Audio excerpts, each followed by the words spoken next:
नमस्कार दोस्तों, आज हम बात करेंगे 16 जुलाई के कुछ इंपॉर्टेंट टॉपिक्स के बारे में। चलिए तो शुरू करते हैं। पहला टॉपिक जुड़ा हुआ है बुंदेलखंड एक्सप्रेसवे के उद्घाटन के बारे में। तो उसमें ये कहा गया है कि उद्घाटन करेंगे, लेकिन 16 जुलाई को नरेंद्र मोदी जी ने जालौन जिले के कैथेरी गांव में बुंदेलखंड एक्सप्रेसवे का उद्घाटन कर दिया है।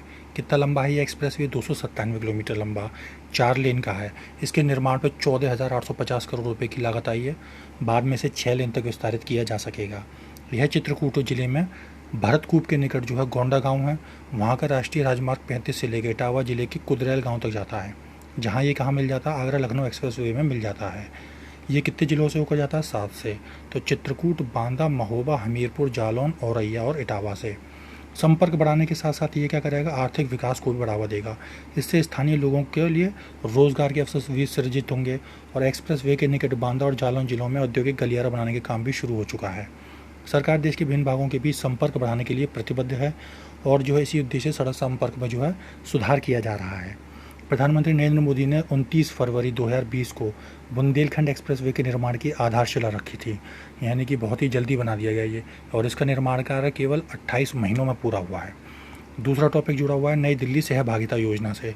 तो नई दिल्ली सहभागिता योजना किसने शुरू करी है और कब करी है? 11 जुलाई को दिल्ली के उपराज्यपाल जो थे विनय कुमार सक्सेना जी ने शुरू करी है। इसमें क्या करेंगे? तो हर जो है कॉलोनी जो होती है वहाँ पर एक वो होता है रेजिडेंट वेलफेयर एसोसिएशन, जिसे कहते हैं हिंदी में निवासी कल्याण संघ। वो जो पूरी कॉलोनी की देखरेख करता है। तो उनको लेके ये बनाई गई है। किस किस चीज़ पर फोकस करेगी? ये 2 चीज़ों पर फोकस करेगी। एक तो कर संग्रह पे, यानी कि टैक्स कलेक्शन पे, और दूसरा अपशिष्ट प्रबंधन पे, यानी कि सीवेज ट्रीटमेंट पे।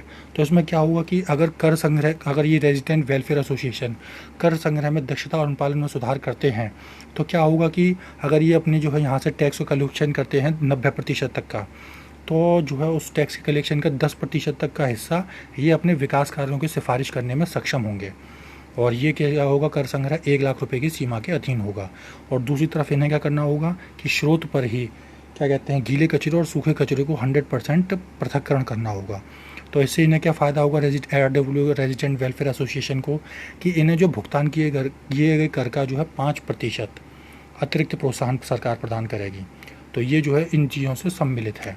तो ये नई कर जो नीति है वो दिल्ली नगर निगम द्वारा अपनाए गए विभिन्न दृष्टिकोणों के साथ एकरूपता लाने में मदद करेगी, और ये काफ़ी अच्छी नीति भी है, जिससे जो लोगों की सहभागिता जो होगी वो जो क्या कहते हैं साथ में आएगी। तीसरा टॉपिक रानिल विक्रमसिंघे से है। तो आपको श्रीलंका के बारे में तो पता ही है कि वहाँ के जो राष्ट्रपति थे गोटबाया राजपक्षे, वो तो हटा दिए गए हैं और जो है राष्ट्रपति भवन पे जो जनता का कब्जा हो चुका है। तो रानिल विक्रमसिंघे अब कार्यवाहक राष्ट्रपति बनाए गए हैं और उन्हें कार्यवाहक राष्ट्रपति से ज़्यादा शक्तियां संसद को देने के संबंध में तो उनके संविधान का जो अनुच्छेद था 19A को लागू कर दिया गया है। 19A क्या कहता है कि ये संविधान के वर्ष 2015 में अपनाया गया था 19A। तो ये कार्यवाहक राष्ट्रपति के मुकाबले संसद को अधिक शक्तियाँ देता है। हालांकि गोटबाया राजपक्षे ने क्या करा था, इसे नवंबर 2019 में राष्ट्रपति चुनाव जीतने के बाद इसे निरस्त कर दिया गया था। तो राजपक्षे क्या कहता है, गोटबाया राजपक्षे क्या हुआ, दिवालिया हो चुका था देश, तो उस द्वीपीय देश की अर्थव्यवस्था वो संभाल नहीं पाए। तो ये देश छोड़कर पहले तो मालदीव आ गए, उन्होंने इनको शरण नहीं दी। फिर सिंगापुर गए, इन्होंने भी शरण नहीं दी। तो अब क्या किया गया इसका जो है कि रानिल विक्रमसिंघे को अभी 20 जुलाई तक क्या कहते हैं कार्यवाहक राष्ट्रपति के रूप में चुना गया है। तो ये किन्ने शपथ दिलाई है उनको? वहाँ के चीफ जस्टिस ऑफ श्रीलंका ने, जिनका नाम है जयंत जयसूर्या ने, रानिल विक्रमसिंघे को। अब ये 20 जुलाई को पता चलेगा कि वहाँ के नए राष्ट्रपति कौन होंगे। तो ये थे आज के topic. Thank you very much.